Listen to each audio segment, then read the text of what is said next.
മയക്കുമരുന്ന് വ്യാപനത്തിനെതിരെ എക്സൈസിന്റെ മിന്നൽ പരിശോധന ഓപ്പറേഷൻ ക്ലീൻ സ്റ്റേറ്റ് ക്യാമ്പയിനിലൂടെ 5 ദിവസം കൊണ്ട് 360 കേസുകളിൽ 368 പേരുടെ അറസ്റ്റ് രേഖപ്പെടുത്തി. 82 ലക്ഷത്തോളം മയക്കുമരുന്ന് പിടിച്ചെടുത്തു.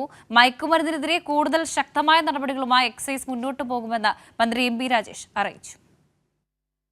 മയക്കുമരുന്ന് വ്യാപനത്തിനെതിരെ കേരള എക്സൈസിന്റെ ഓപ്പറേഷൻ ക്ലീൻ സ്ലേറ്റ് ക്യാമ്പയിനിലൂടെ ആദ്യ 5 ദിവസം കൊണ്ട് 360 SDPS കേസുകളിലായി 368 പേരുടെ അറസ്റ്റാണ് രേഖപ്പെടുത്തിയത്.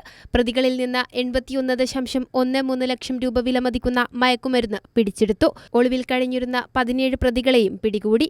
ഇതുവരെ 2181 പരിശോധനകൾ എക്സൈസ് നടത്തി. ഇതിനു പുറമെ മറ്റ് വകുപ്പുകളുമായി ചേർന്ന് 39 സംയുക്ത പരിശോധനകളും സംഘടിപ്പിച്ചു. പരിശോധനയിൽ മയക്കുമരുന്ന് കടത്തിയ 16 വാഹനങ്ങളും പിടിച്ചെടുത്തു. 602 സ്കൂൾ പരിസരം, 152 ബസ് സ്റ്റാൻഡ് പരിസരം, 59 ലേബർ ക്യാമ്പുകൾ, 54 റെയിൽവേ സ്റ്റേഷൻ തുടങ്ങിയ സ്ഥലങ്ങളിൽ പരിശോധന നടത്തി മയക്കുമരുന്ന് വിൽപ്പനക്കാരെ പിടികൂടി. മാർച്ച് 5 മുതൽ 12 വരെയാണ് നിലവിൽ ക്യാമ്പയിൻ നിശ്ചയിച്ചിരിക്കുന്നതെങ്കിലും മയക്കുമരുന്നിനെതിരെ കൂടുതൽ ശക്തമായ നടപടികളുമായി എക്സൈസ് മുന്നോട്ടു പോകുമെന്ന് മന്ത്രി എം.ബി. രാജേഷ് അറിയിച്ചു. സ്കൂളുകളും കോളേജുകളും ബസ് സ്റ്റാൻഡുകളും റെയിൽവേ സ്റ്റേഷനുകളും കേന്ദ്രീകരിച്ചുള്ള വ്യാപക പരിശോധന തുടരും. അതിർത്തിയിലും ജാഗ്രത തുടരും. മയക്കുമരുന്നിനെതിരെ ശക്തമായ നടപടി സ്വീകരിച്ച എക്സൈസ് സേനയെ മന്ത്രി അഭിനന്ദിച്ചു.